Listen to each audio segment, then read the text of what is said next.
Allez, bien le bonjour à tous et bienvenue sur Kev le site. Alors une petite vidéo qui, on va dire, fait suite un petit peu à la story que j'ai envoyée pour certains qui ont suivi la page Instagram et la page Facebook directement vendredi soir, où effectivement j'ai donné un peu mon avis et mon ressenti concernant une actualité qui étroitement me concerne. Tiens, c'est bizarre. Effectivement, si vous avez vu un petit peu les actus, attention, film d'horreur, scary movie, eh bien la Renault Zoé et la Dacia Spring ont obtenu 0 étoile au crash test Euro NCAP, ce prestigieux organisme qui à chaque fois est d'une impartialité totale. Ça se voit avec ces tests bien évidemment qu'ils n'ont pas envie de défoncer une voiture. Non.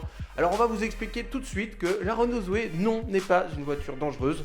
Je suis même propriétaire d'un véhicule qui est une version Intense que j'ai eu le 17 novembre. Donc c'est un véhicule que je connais maintenant au bout d'un mois relativement bien. Autant vous dire que ce n'est pas un véhicule dangereux. Alors pourquoi elle a obtenu 0 étoile? D'abord parce qu'ils ont testé une version où il n'y avait aucune aide à la conduite. J'ai bien dit aucune, il n'y en a pas.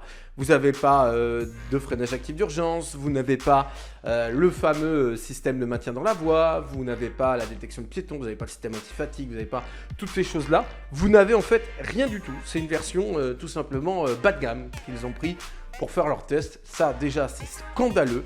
En gros, ils ont soi-disant argumenté comme quoi, visiblement, c'était la version la plus vendue. Certes, mais ce n'est pas la version représentative de la sécurité de la Zoé. Donc, il faudrait peut-être prendre la version concernée par cela, très clairement. Deuxièmement, il y a eu des modifications faites par Renault que j'ai appris après, qui ne concernent pas mon véhicule, mais ceux fabriqués après. Le mien étant fabriqué en janvier, donc il a été stocké quelques mois quand même. Mais pour ceux qui ont été fabriqués dernièrement, là, vraiment avec la dénomination e-tech, il y a eu 2-3 modifications, notamment au niveau des options, c'est-à-dire que maintenant, tous les packs sécurité sont proposés en option. Ça n'est plus de série comme sur mon véhicule, c'est-à-dire que vous êtes obligé de les prendre en option. C'est malheureux, mais c'est comme ça. Ils ont modifié également 2-3 petites choses, c'est-à-dire que l'airbag n'est plus sur la partie latérale comme c'était avant, mais sur votre siège. Donc en termes de sécurité, c'est pas excellent. Et après, oui, n'oublions pas également, et soyons aussi indulgents, c'est un véhicule qui est sorti en 2013, donc développé au début des années 2010. Les normes de sécurité n'étaient pas les mêmes, n'étaient pas du tout les mêmes. Donc on ne peut pas comparer un véhicule qui est sorti il y a plus de 10 ans, de base, sa base, donc sur une plateforme de Clio 3, Micra, enfin toutes ces choses-là. On ne peut pas comparer ce genre de véhicule avec un véhicule sorti aujourd'hui, qui bien évidemment aura carrément toutes les étoiles au crash test, j'en suis moi-même certain. C'est que vous pouvez très bien mourir dans la voiture la plus sécuritaire, je pense à c'est la iX je crois qui est sortie, qui est la mieux notée en ce moment chez Euro NCAP. Vous pouvez très bien mourir dedans. Je veux dire, c'est pas parce que vous avez le meilleur système de sécurité. Chaque accident n'est pas une science exacte. Un accident, ça peut être très bien, ça peut vous tuer. Un accident, c'est pas bisounours. Hein. Tout peut se passer lors d'un accident. Donc je pense que ces tests Euro NCAP, très sincèrement, sont à prendre un peu comme base de référence. Et encore, base de référence est un bien grand mot. Je trouve qu'il ferait mieux de se taire et d'arrêter cet organisme complètement bidon, avec des tests complètement bidons, puisque la Zoé, en gros, ils la font passer pour la Rover 200 des années 90. Et l'Axantia. Autant vous dire que ce n'est pas très reluisant pour Renault, qui, je pense, ne s'attendait pas du tout à ça. Et même nous, les propriétaires de Zoé, nous ne nous attendions pas à ça.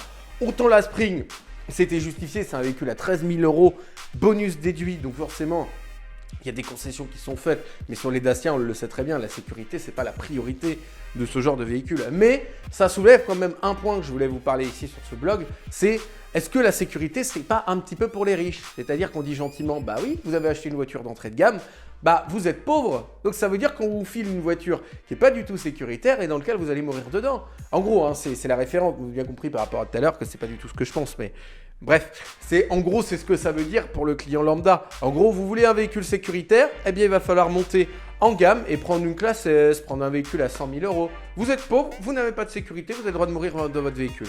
C'est quand même un petit peu réducteur, on peut se le dire. Donc, ce test Euro NCAP bidon de chez bidon, puisqu'il a été fait avec un véhicule malheureusement qui, très sincèrement, est un entrée de gamme. On continuera à dire que la Zoé est une excellente voiture.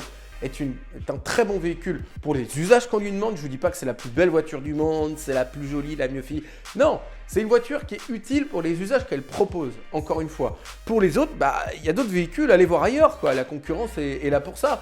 Donc, foutez-nous la paix. Si vous voulez dire oui, la voiture est dangereuse, mais que les journalistes, très sincèrement, et je le dis publiquement, que les journalistes arrêtent de dire que la voiture est dangereuse.